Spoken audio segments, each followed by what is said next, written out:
16వ అధ్యాయము మార్కు సువార్త 16వ అధ్యాయము 15, 16 రెండు వచనాలు మరొకసారి చదువుదాం. మరియు మీరు సర్వలోకమునకు వెళ్ళి సర్వ సృష్టికి సువార్తను ప్రకటించుడి. నమ్మి బాప్తిసం పొందిన వాడు రక్షింపబడును, నమ్మని వానికి శిక్ష విధింపబడును. దేవుడు తన వాక్యమును మన కొరకు దీవించును గాక. అందరి గట్టిగా ఆమేన్ చెప్దాం. దేవునికి స్తోత్రములు. మరొక పర్యాయము దేవుని వాక్యాన్ని బోధించే అవకాశమును దేవుడిచ్చారు. అందుకొరకు దేవుని స్తుతిస్తూ ఉన్నాను. మరి నన్ను ఎరిగిన వారు ఇక్కడ దేవుని పిల్లలు ఉన్నారు, నన్ను ఎరగిన వారు కూడా ఉండి ఉండవచ్చు. మేము మీ కొరకు ప్రార్థన చేస్తూ ఉన్నాం, మీరు మా కొరకు ప్రార్థన చేస్తూ ఉన్నారు అని నమ్ముతున్నాను. మరి మీ ప్రార్థన నాకు అవసరం. ప్రార్థనలో కొనసాగించండి. మరి ప్రభు యొక్క చిత్తములో మరోసారి కలుసుకుందాం. నేను ఈ మధ్యాహ్నం కూటమైన తర్వాత నేను ఇంటికి వెళ్ళి మళ్ళీ రేపు వేరే కూటానికి వెళ్ళాలి. మా కొరకు పరిచర్య కొరకు ప్రార్థన చేయండి. మీ మధ్యకు వచ్చి దేవుని వాక్యాన్ని పంచుకునే అవకాశాన్ని దేవుడు అనుగ్రహించినందుకు దేవునికి మొదటగా వందనములు చెల్లిస్తున్నాం. ఈ అవకాశం కల్పించిన దైవ సేవకులు లూథర్ శాస్త్రి గారికి కూడా ప్రభునామములో వందనములు. మరి ఈ వేదిక మీద ఉన్న దైవ సేవకులందరికీ కూడా ప్రభునామములో వందనములు చెల్లిస్తున్నాం. మంచిది. నిన్న మధ్యాహ్నము ఈ వచనములో నుంచి సంఘానికి ఇవ్వబడినటువంటి బాధ్యత ఏమిటో, సువార్త ప్రకటనలో దేవుడు ప్రేమ కలిగి ఉన్నాడు. యావత్తు మానవాళి విషయమై దేవుడు ప్రజలను రక్షించాలని కోరుచున్నాడు. ఎవరు నశించవలనని ఆయన కోరటం లేదు. ప్రజలందరూ రక్షణ పొందాలని కోరుచున్నాడు. గనుకనే మీరు సర్వలోకానికి వెళ్ళండి, సర్వ సృష్టికి అంటే ప్రజలకు రక్షణ వర్తమానం బోధించండి అని తన పిల్లలైన వారికి దేవుడు ఈ ఆజ్ఞ ఇచ్చారు. దేవుడు సువార్త ప్రకటన అనేది రక్షణ పొందిన విశ్వాసులకు దేవుడు అప్పగించిన పని, దేవుడు ఇచ్చినటువంటి బాధ్యత, దేవుడు పెట్టిన భారం. ఎందుకు అంటే దేవుడు మనల్ని ప్రేమించాడు, దేవుడు మనల్ని క్షమించాడు, దేవుడు మనల్ని రక్షించాడు. నిన్న ఉదయకాలం రాత్రి కూడా ఆ మాటలు గుర్తు చేశాను. మనకెందుకు అప్పగించాడు, మన మీద ఎందుకు ఈ భారాన్ని పెట్టాడు, మనకెందుకు ఈ బాధ్యతను ఇచ్చారు, ఈ పని మనకెందుకు అప్పగించారంటే దానికి ఒకే ఒక్క జవాబు ఏమిటంటే, రక్షణ పొందిన ప్రతి వ్యక్తి దేవునితో జత పనివారుగా ఉన్నారు. ఇది గుర్తుపెట్టుకోవాలి. నాకెక్కడ కుదురుతుంది, నేనేం చేస్తాను, నా వల్ల ఏమవుతుంది, మా కుటుంబ పరిస్థితులు ఎలా ఉన్నాయి, నేనేం చేస్తాను అని మన పరిస్థితులను బట్టి దేవుడు అప్పగించిన పనిని, దేవుడిచ్చిన బాధ్యతను, దేవుడిచ్చిన భారాన్ని వదిలిపెట్టుకోకూడదు, నిర్లక్ష్యం చేయకూడదు. ఈ అవకాశాన్ని, దేవునితో పనిచేసే ఆధిక్యతను మనము జార విడుచుకోకూడదు. ఇది దేవదూతలకు లేని పరిచర్య. ఇంకొక చెప్పాలంటే లోకములో జ్ఞానవంతులకు లేని పరిచర్య, లోకములో చదువుకున్న వారికి లేని పరిచర్య, లోకములో ధనవంతులకు లేని పరిచర్య, లోకములో మాటకారులకు లేని పరిచర్య, లోకములో గొప్పవారు అని పిలువబడే వారికి లేని పరిచర్య రక్షణ పొందినందున దేవుడు నాకు నీకు ఈ పరిచర్య అప్పగించారు, ఈ ఆధిక్యత ఇచ్చారు. చెప్పండి దేవునికి స్తోత్ర. రాత్రి ఈ వచనంలోంచే సువార్త యొక్క ఉద్దేశం ఏమిటి, సువార్త రక్షణ కొరకు, సువార్త ప్రకటన. రక్షణ అంటే ఏంటి, రక్షణ ఎలా వస్తుంది, మనల్ని రక్షించట్లో దేవుని ఉద్దేశం ఏమిటి అని 4 విషయాలు రాత్రి మీతో పంచుకోవటం జరిగింది. ఎంతమంది వాటిని విన్నారు, గుర్తుపెట్టుకున్నారో తెలియదు. అయితే ఈ దినము దేవుడు నాకు ఇచ్చిన కొన్ని తలంపులు మీతో పంచుకొని వెనుక దేవుని సేవకులు మనల్ని నడిపిస్తారు. యేసుక్రీస్తు ప్రభువారు ఆది సంఘానికి, ఆది అపోస్తలులకు ఆయన అప్పగించినటువంటి బాధ్యత గొప్పది, ఆయన అప్పగించిన పని గొప్పది, బాధ్యత గొప్పది, భారము గొప్పది. ఏమిటి పని యొక్క గొప్పతనం? ఈ పనిలో ఉన్న గొప్పతనం ఏంటంటే నశించుచున్న పాపి రక్షణ పొందటమే గొప్పతనం. ఈ పనికి ఉన్నటువంటి గొప్పతనం అది. పరలోకము ఈ పనిని గురించి సంతోషించాలని దేవుడు చూస్తూ ఉన్నాడు. ఈ పని భూమి మీద జరగటం ద్వారా పరలోకములో దూతల ఎదుట దేవుడు సంతోషించాలని కోరుచున్నాడు. ఇది దేవుడు పరలోకములో దూతల ఎదుట గొప్పదిగా ఎంచాడు. ఇది గొప్ప పని. దేవుడు రక్షణ పొందినటువంటి మనకు దేవుడు అప్పగించాడు. కనుక ఈ దినాల్లో దేవుడు మనతో ఏం మాట్లాడుతున్నాడో జాగ్రత్తగా మనసు పెట్టాలి. అయితే ఆది సంఘం దేవుడు అప్పగించిన పనిని కొనసాగించటంలో, దేవుడిచ్చినటువంటి భారాన్ని కొనసాగించటంలో, దేవుడిచ్చినటువంటి బాధ్యతను నమ్మకముగా బాధ్యత కలిగి పనిచేయటంలో మనకు మాదిరికరంగా ఉన్నది. ఆ సంఘం కొరకు దేవునికి ఒకసారి స్తోత్రం చెల్లిద్దాం. హల్లెలూయా.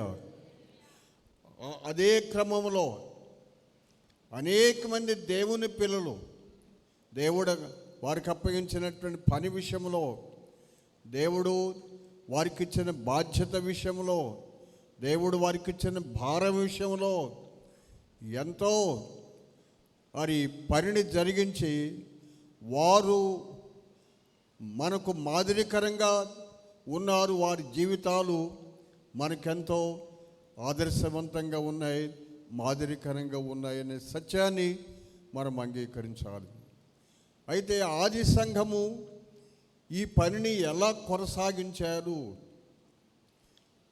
ఈ పనిని ఎలా ముందుకు తీసుకొని వెళ్ళాడు?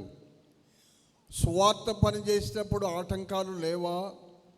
సువార్త పని చేసినప్పుడు అభ్యంతరాలు లేవా? వారికి శ్రమలు రాలేదా? వారికి ఇబ్బందులు రాలేదా? అయితే ఈ పనిని ఎట్లా కొనసాగించారు వారు?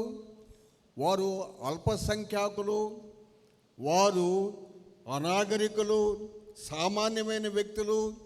ఈ గొప్ప పనిని ఈ పోరాటాల మధ్య ఎలా కొనసాగించారు?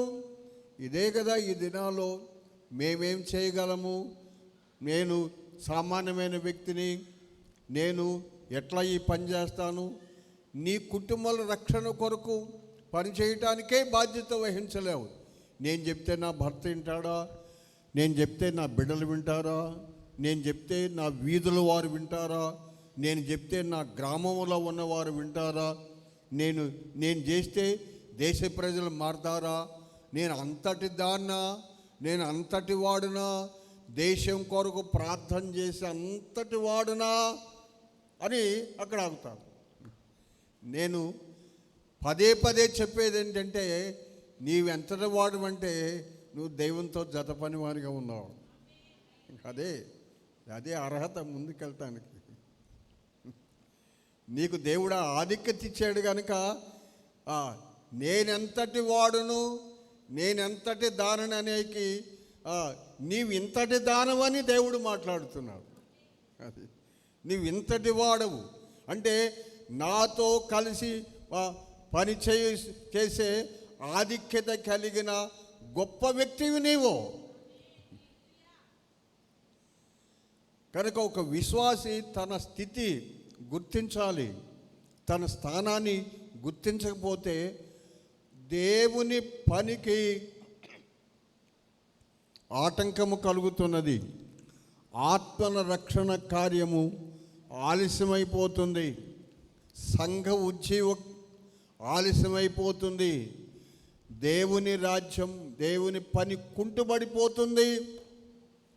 సాతాను పని వేగంగా ముందుకెళ్తుంది. అయితే ప్రభువా నన్ను నూతనపరచు, నన్ను ఉజ్జీవింపు చేయమని మనం మనసులో ప్రార్థన చేసుకుంటూ ఈ వర్తమానాన్ని మనము వినవలసిన వారికి ఉన్నాం. పాడుకుంటాం కదా, ఇది కోతకు సమయము, పనివారి తరుణము. పనివారంటే ఎవరు పనివారు? ఎవరు పనివారు? రక్షణ పొందిన నీవు, నేను పనివారు. నేనే పనివాడును, నేనే పని చేసే వ్యక్తిని. తరుణమేది? ఇది కోతకు తరుణం ఇదే. ఆ పరిస్థితులు అలా ఉన్నాయి కదా, ఇలా ఉన్నాయి కదా. లేదు, దేవుడు పని చేయడానికి సిద్ధంగా ఉన్నాడు. మనసు పెడదాం. చూడండి, అపోస్తలుల కార్యము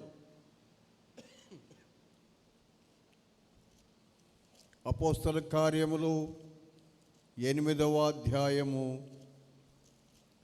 మొదటి నుండి కొన్ని తలంపు. ఆ కాలమందు యెరూషలేమున సంగమునకు గొప్ప హింస కలిగినందున అపోస్తలు తప్ప అందరూ యూదయ సమరయ దేశముల యందు చెదిరిపోయిరి. భక్తిగల మనుషులు స్తెఫెనును సమాధి చేసి అతను గూర్చి బహుగా ప్రలాపించిరి. సౌలైతే ఇంటింటా జొచ్చి పురుషులను స్త్రీలను ఈడ్చుకొని పోయి చెరసాలలో వేయించి సంగమును పాడు చేయుచుండెను. కాబట్టి చెదిరిపోయిన వారు, ఈ మొదటి 3 వచనాలు సువార్త ప్రకటన ద్వారా సంఘానికి వచ్చిన ఈ హింసను గురించి మాట్లాడుతున్నవి. దేవుని పని చేయటం ద్వారా సంఘానికి వచ్చినటువంటి గొప్ప హింస అంట, గొప్ప శ్రమల గురించి మాట్లాడుతున్నవి. స్తెఫను హతసాక్షి అయిపోయాడు.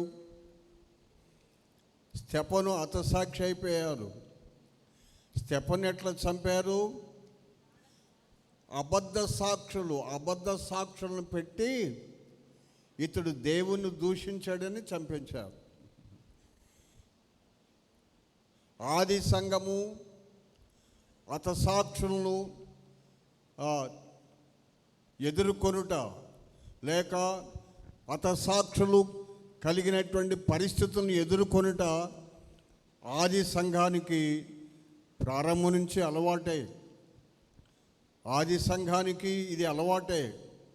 ఈ దినాల్లో దైవ సేవకులను చంపారు, వారిని చంపారు, వీరిని చంపారు అనే వార్తలు, కలవరాలు మనం వింటున్నాం. ఇది ఆది సంఘానికి ప్రారంభం నుంచి ఉన్నదే. అయితే ఆ కాలంలో గొప్ప హింస వచ్చింది సంఘానికి.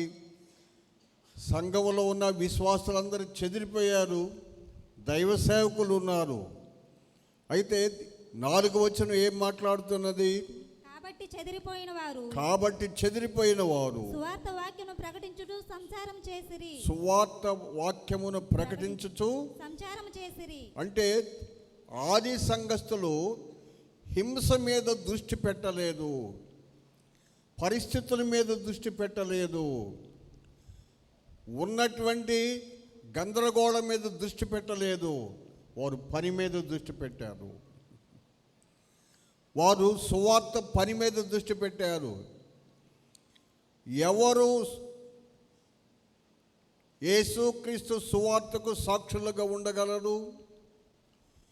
ఎవరు క్రీస్తుని ఇతరులకు, నశించిన ఆత్మలకు ప్రకటించగలరు? ఎవరు దేవుని పని చేయగలరు? దానికి జవాబు ఏమిటంటే, పరిస్థితుల మీద దృష్టి పెట్టిన వారు పని చేయలేరు, పని మీద లక్ష్య పెట్టిన వారు, పని మీద దృష్టి పెట్టిన వారు పని చేయడానికి ముందుకెళ్తారు. ఈ సత్యం కొరకు దేవునికి స్తోత్రం చెల్లించాలి. కనుక మనము పరిస్థితుల దగ్గర ఆగకూడదు, పని చేయడానికి ముందుకు వెళ్ళాలి, పని చేయడానికి ముందుకెళ్ళాలి. నా కుటుంబ పరిస్థితులు ఎలా ఉన్నాయి, నేనేం చేసేది అని ఆగకూడదు.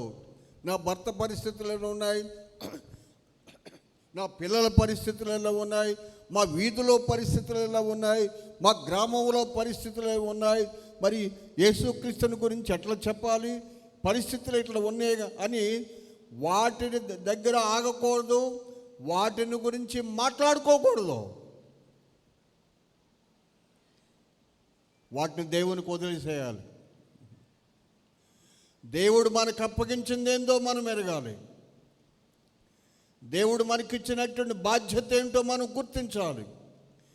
దేవుడు మనకిచ్చినటువంటి భారం ఏమిటో మనం గుర్తించాలి. దాన్ని ముందుకు తీసుకొని వెళ్ళాలి.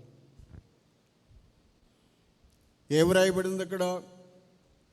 చెదిరిపోయిన వారందరూ పరిస్థితులు ఇలా ఉన్నాయి కనుక వారు సువార్త ప్రకటన చేయటం మానివేసిరి అని రాయబడలేదు. వారు సువార్త వాక్యమును ప్రకటించచ్చు సంచారము చేసిరి. అంటే పని మీద దృష్టి పెట్టారు. దేవుని పిల్లలు ఈ దినాల్లో చేయవలసిన పని అదే. నీ ఇంట్లో సువార్త పని నీకుంది, దాని మీద దృష్టి పెట్టాలి. నీ ఇంటి రక్షణ కొరకైన పని మీద దృష్టి పెట్టాలి. నీ వీధిలో ఆత్మల రక్షణ కొరకైన పని మీద దృష్టి పెట్టాలి. నీ గ్రామంలో నశించిన ఆత్మల రక్షణ కొరకైన పని మీద దృష్టి పెట్టాలి. దేశములో నశించుచున్న ఆత్మల రక్షణ కొరకైన పని మీద దేవుని పిల్లలు దృష్టి పెట్టాలి. ఆ ఆలోచన కలిగి ఉండాలి. ఆ రీతిగా వారు పని చేయటం ద్వారా ఏం జరిగినది? 11వ అధ్యాయం, అపోస్తల కార్యములు 11వ అధ్యాయము 21వ వచనం, 20వ వచనం. కుప్రియులు కొందరును కురేనీయులు కొందరును వారిలో ఉండిరి. వీరు అంత్యొకయుకు వచ్చి గ్రీసు దేశపు వారితో మాట్లాడుచు ప్రభు అయిన యేసును గూర్చిన సువార్త ప్రకటించిరి. ప్రభు హస్తము వారికి తోడయుండెను గనుక నమ్మిన వారు అనేకులు ప్రభు తట్టు తిరిగిరి. చాలు. ప్రభు హస్తము వారికి తోడుగా ఉండెను. నేను చెప్తున్నాను, దేవునాత్మ సహాయముతో ఎవరు పని చేయడానికి భారము కలిగి ఉంటారో, ఎవరు పని చేయడానికి ముందుకు వెళ్తారో దేవుని హస్తము వారితో ఉండును. చెప్పండి, నమ్మిన వారు స్తోత్రం చెల్లించండి. ఇది గుర్తుపెట్టుకోవాలి. దేవుని హస్తము వారికి తోడుగా ఉండును. ఎందుకు తోడుగా ఉండను? బలపరచుటకు తోడుగా ఉండను, సహాయం చేయడానికి తోడుగా ఉండను, నడిపించడానికి తోడుగా ఉండను.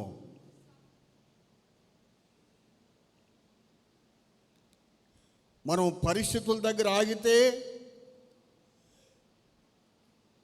దేవుని యొక్క హస్తమును గురించినటువంటి ఆ సహాయాన్ని మనం కోల్పోతాం, మనం మిస్ అయిపోతాం.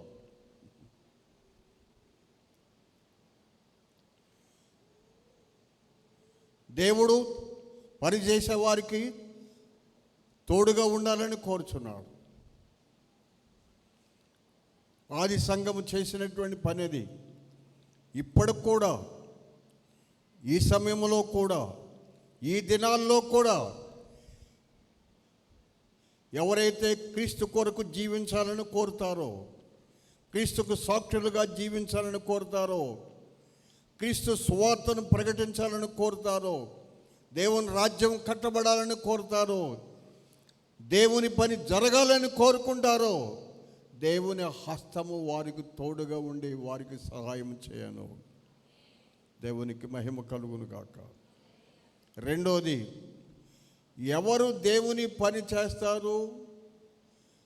పరిస్థితుల మీద దృష్టి పెట్టని వారు, పని మీద దృష్టి పెట్టిన వారు దేవుని పని చేస్తారు. రెండవది, దేవునికి లోబడినటువంటి వారు, దేవునికి లోబడటానికి తీర్మానం చేసుకున్న వారు దేవుని పని చేస్తారు. 4వ అధ్యాయం చూడండి, అపోస్తల కార్యములు 4వ అధ్యాయము 18, 19. అప్పుడు వారిని పిలిపించి, మీరు యేసు నామమును బట్టి ఎంత మాత్రమును మాట్లాడకూడదు, బోధింపకూడదని వారికి ఆజ్ఞాపించిరి. అందుకు పేతురును యోహానును వారిని చూచి, దేవుని మాట వినుట కంటే మీ మాట వినుట దేవుని దృష్టి న్యాయమా? మీరే చెప్పుడి. మేము కన్నవాటిని విన్నవాటిని చెప్పక ఉండలేమని వారికి ఉత్తరం ఇచ్చిరి. దేవుని మాటకు లోబడిన వారు దేవుని పనిని కొనసాగిస్తారు. దేవుని మాటకు లోబడిన వారు దేవునికి సాక్షులుగా జీవిస్తారు. దేవుని మాటకు లోబడిన వారు దేవుని మహిమపరుస్తారు. దేవుని మాటకు లోబడిన వారు ప్రజలకు దీవెనకరంగా ఉంటారు. చెప్పండి, దేవునికి స్తోత్రం. అంతేగాని వారట్టన్నారు, వీరిట్టన్నారు, వారు వెళ్ళకూడదన్నారు, వీరు ఎట్లన్నారు అని మాటలు పట్టించుకునేవారు, పరిస్థితులను చూసి ఆగిన వారు దేవుని పనిని కొనసాగించలేరు, దేవునికి సాక్షులుగా జీవించలేరు. ఈ దినాల్లో అనేక ఆటంకాలు మనం చూస్తున్నాం. వార్తాపత్రికలో అనేక ఆటంకాలు చూస్తున్నాం. సెల్ ఫోన్లో అనేక ఆటంకాలు చూస్తున్నాం. గ్రామాల్లో దేవుని పని చేయడానికి ఆటంకాలు చూస్తున్నాం. కుటుంబాల్లో అనేక ఆటంకాలు కలిగిన వారు ఉన్నారు. కానీ దేవుని పని ఆటంకాలు ద్వారా ఆగేది కాదు. పని మీద దృష్టి పెట్టిన వారి ద్వారా, దేవునికి లోబడిన వారి ద్వారా దేవుని పని లోకంలో జరుగుతూ ఉంటుంది. లోకంలో జరుగుతూ ఉంటుంది. దేవుని పిల్లలు నడుం కట్టుకోవలసిన సమయం ఇది. దేవుని పిల్లలు తీర్మానం చేసుకోవలసిన సమయం ఇది. దేవుని పిల్లలు మేల్కొనవలసిన సమయం ఇది.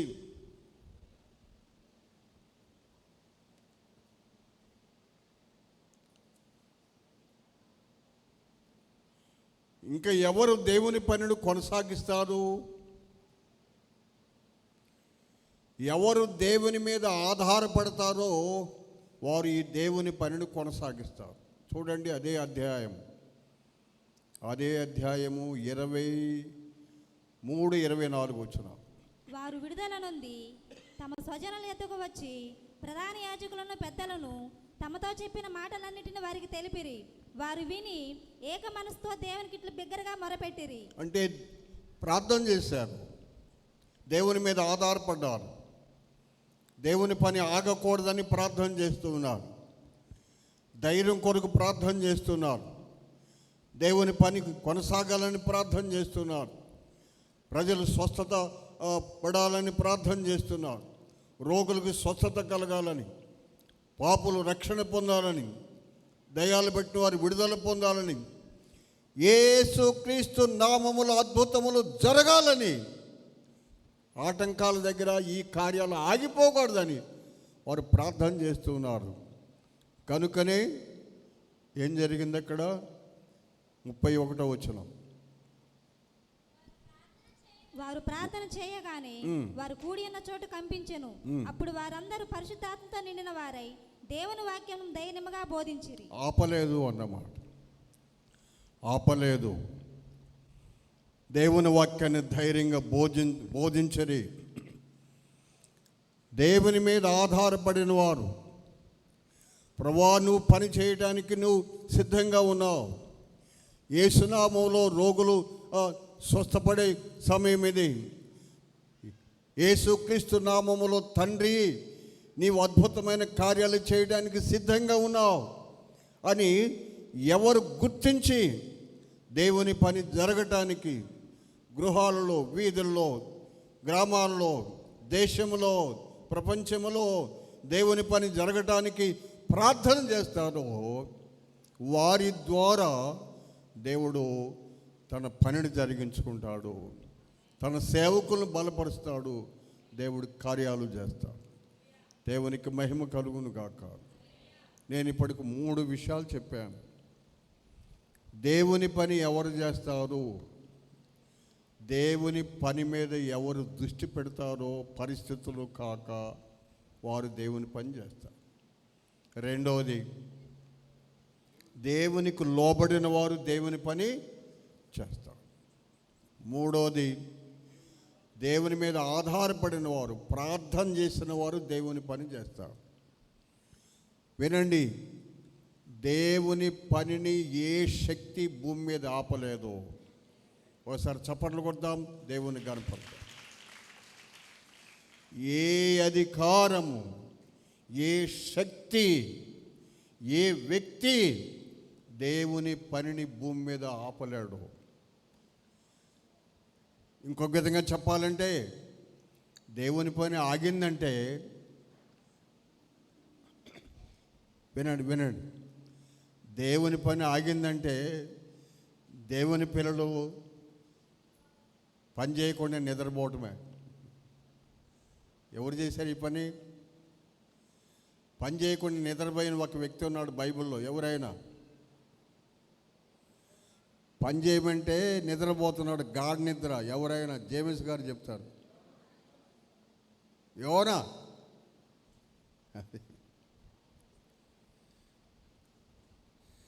దేవుని పిల్లలు అవిధేయులైతే దేవుని పని కుంటుపడాలి.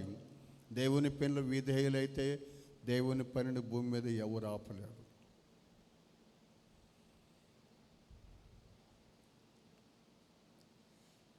ఇంకా ఎవరు దేవుని పని చేస్తారు?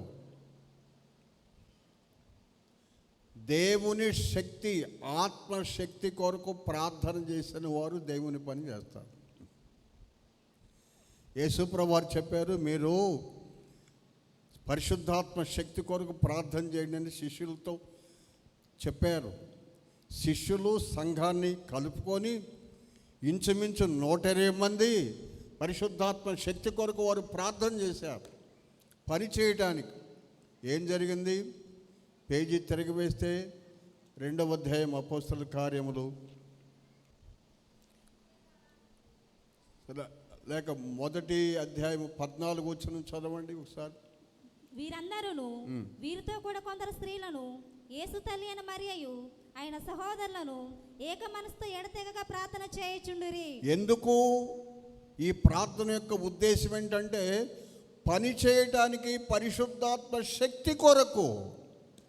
దేవునికి స్తోత్రం. అది యేసుప్రభువు వారు చెప్పారు, పరిశుద్ధాత్మ మీ మీదకి వచ్చినప్పుడు మీరు శక్తి పొందుతారని చెప్పారు. వారు ప్రార్థన చేసినప్పుడు 2వ అధ్యాయము 4వ వచనం చూడండి, లేక 3వ వచనం. మరియు అగ్ని జ్వాల వంటి నాలుకలు విభాగింపబడినట్లుగా వారికి కనబడి వారిలో ఒక్కొక్కని మీద వ్రాలగా అందరూ పరిశుద్ధాత్మతో నిండిన వారై ఆ ఆత్మ వారికి వాక్శక్తి అనుగ్రహించిన కొలది అన్ని భాషలతో మాట్లాడసాగిరి. అప్పుడైనా ఇప్పుడైనా ఒకే మార్గం.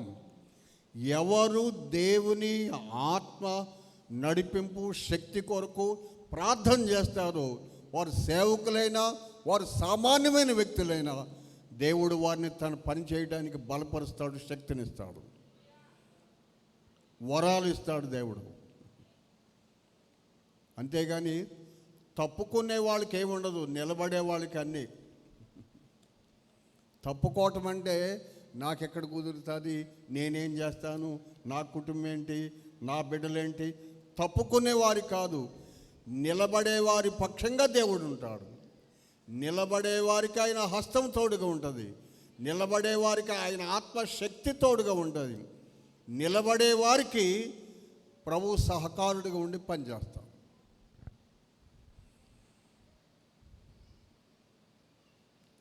ఏం చేయాలి మనం? ప్రార్థన. నన్ను నిలబెట్టి ప్రభు అని ప్రార్థన చేయాలి. కొందరు దేవుని కొరకు నిలబడరు, కానీ లోకంలో ఉన్న విషయాల కొరకే నడుం కట్టుకుని నిలబడతారు. పందాలకి కొందరు నిలబడతారు. నీకెందుకు, నేను నిలబడ్డాలే, నీకేం కాదులే అంటారు. మనం దేవుని కొరకు నిలబడాలి, లోకం కొరకు కాదు.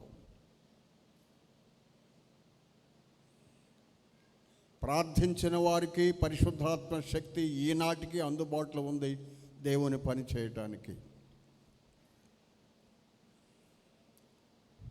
ఇంకా ఎవరు లోకములో దేవుని పని జరిగిస్తారు, దేవునికి సాక్షులుగా జీవిస్తారంటే సమర్పణ కలిగిన వారు ఈ పని చేస్తారు. సమర్పణ లేని వారు ఈ పని చేయలేరు.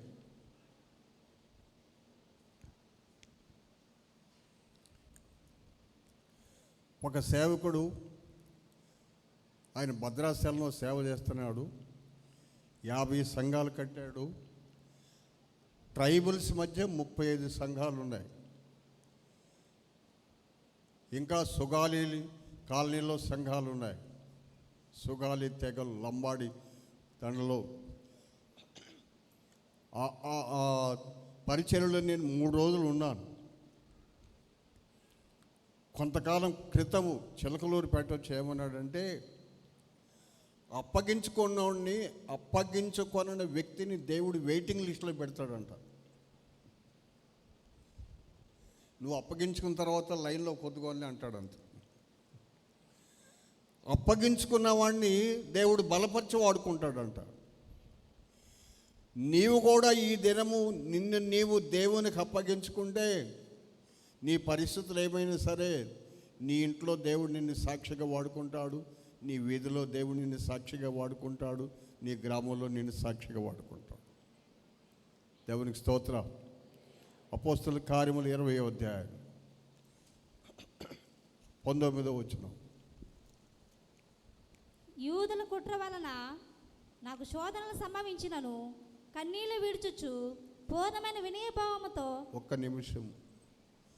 అపోస్తలుల కార్యములు 20వ అధ్యాయము 24వ వచనం. అయితే దేవుని కృపా సువార్తను గూర్చి సాక్ష్యం ఇచ్చుట యందు నా పరుగును నేను ప్రభువైన యేసు వలన పొందిన పరిచర్యను తుదుముట్టింపవలనని నా ప్రాణమును నాకెంత మాత్రము ప్రియమైనదిగా ఎంచుకొనట లేదు. ఇలాంటి తీర్మానం కలిగిన వారే పనిచేస్తారు. ఇంకా వారిని ఎవరిని ఆపలేరు. వారిని ఎవరు ఆపలేరు. పౌలును ఎవరు ఆపలేరు. ఎవరు ఆపలేకపోయారు పౌలుని. పౌలు సువార్త ప్రకటన ఆపలేకపోయారు, సంఘ నిర్మాణాన్ని ఆపలేకపోయారు, దైవ సేవకులను తయారు చేయటం ఆపలేకపోయారు. ఇవన్నీ శ్రమల మధ్య జరిగినాయి. పుట్టిన వెంటనే శ్రమ వచ్చింది పౌలుకి, రక్షణ పొందిన వెంటనే.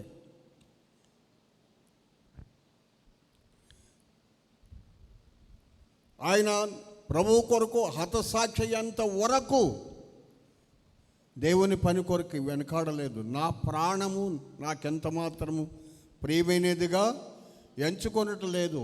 పరిస్థితుల మీద కాదు, పని మీద దృష్టి పెట్టాడు. పనిని ముగించడమే. ఇది ప్రభువైన యేసుక్రీస్తు వారి యొక్క మనస్సు. తండ్రి, నా చిత్తము కాదు, నీ చిత్తమే సిద్ధించుగాక, నీ చిత్తమే జరుగునుగాక. అంటే పనిని ముగించడమే. అదేనయ్యా నా చిత్తము, నీ చిత్తమే నా పట్ల జరగాలి. ప్రభువైన యేసుక్రీస్తు వారి యొక్క తీర్మానం. పౌలు కూడా నేను క్రీస్తుని పోలి నడుచుకున్నాను, నా ప్రాణము నాకెంత మాత్రం ప్రియమైనదిగా ఎంచుకొనటం లేదు. గనుకనే ఆయన సువార్త ప్రకటన చేశారు, ఆత్మను రక్షించారు, దేవుని కొరకు జీవించారు. ప్రస్తుతం భారతదేశంలో ఉన్న సంఘానికి ఇదొక పిలుపు. ఆంధ్రప్రదేశ్లో ఉన్న సంఘానికి ఇదొక పిలుపు. కుంకలగుంటలో ఉన్న దేవుని పిల్లలకు ఇది పిలుపు. పరిస్థితుల మధ్య నేను నీకు ఇచ్చిన భారం, నేను పెట్టిన భారం, నేను అప్పగించిన బాధ్యత, నేను ఇచ్చిన పనిని కొనసాగించట్లో నువ్వు ముందుకు వెళ్ళాలి. దేవుని యొక్క సహాయం వారికి ఉంటుంది, దేవుని ఆత్మశక్తి వారికి ఉంటుంది.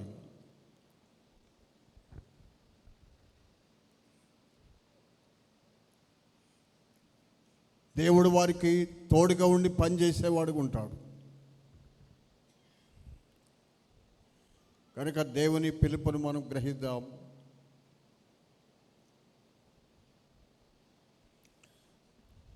ఇంకా ఎవరు దేవుని పని చేస్తారు?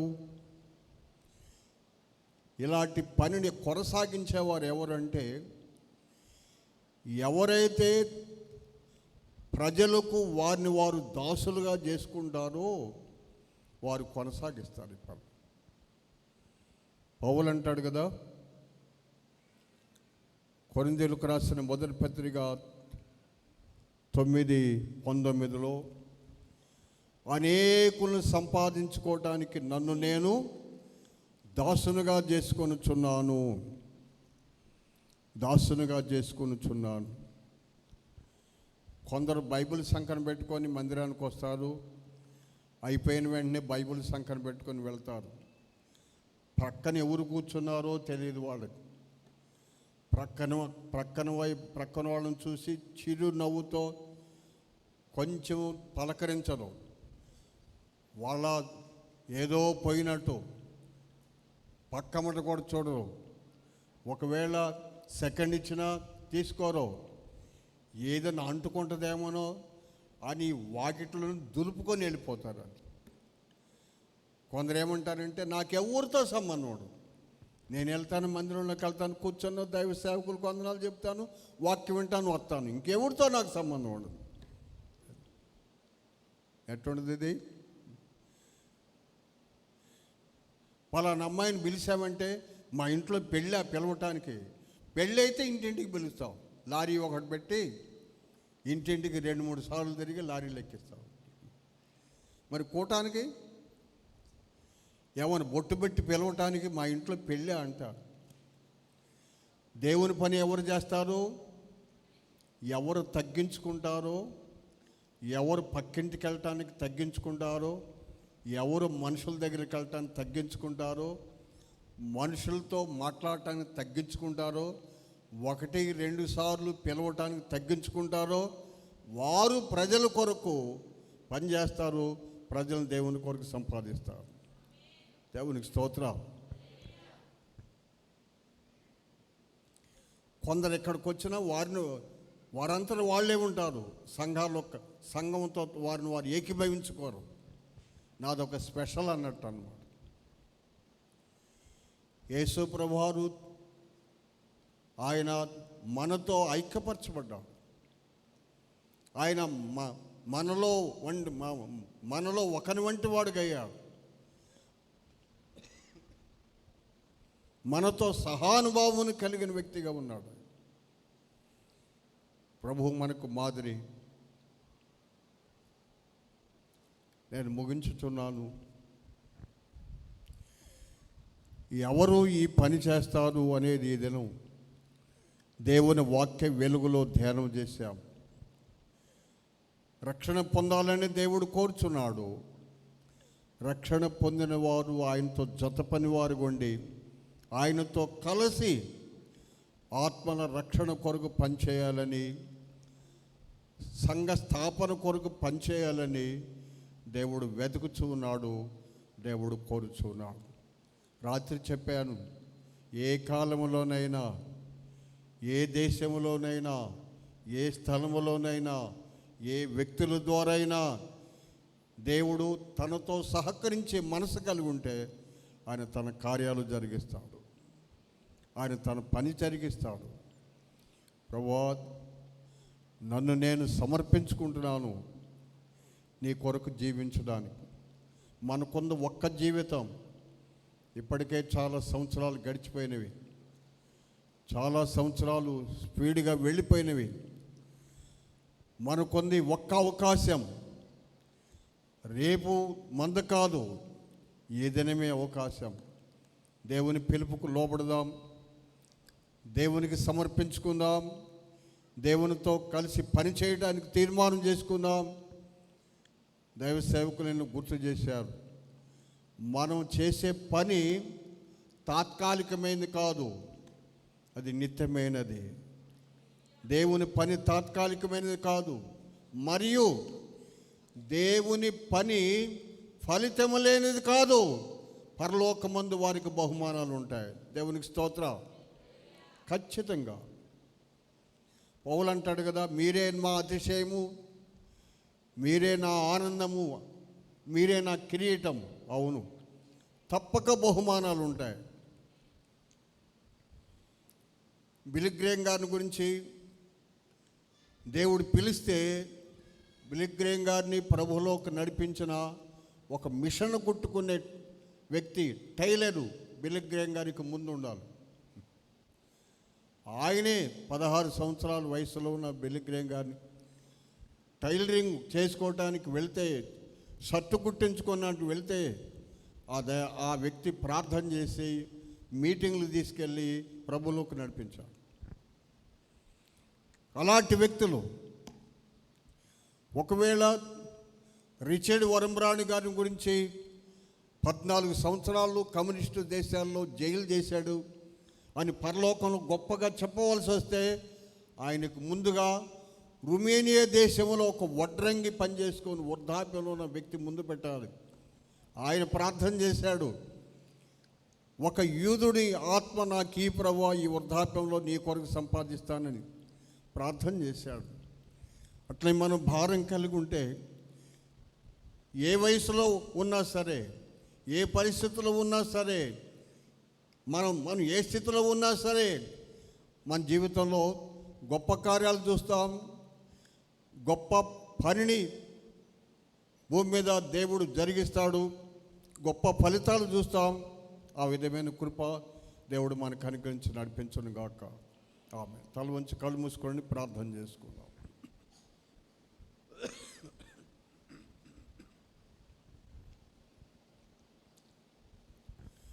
తల వంచి కళ్ళు మూసుకొని ప్రార్థన చేసుకుందాం.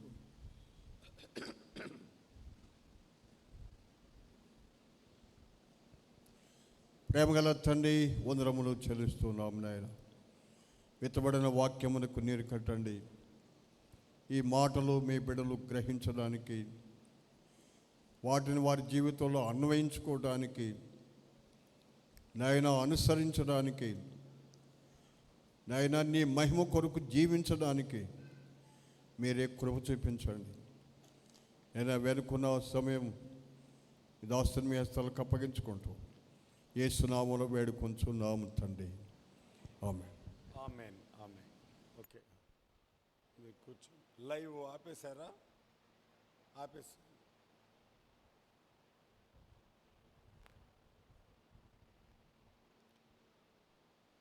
1:10 అయింది.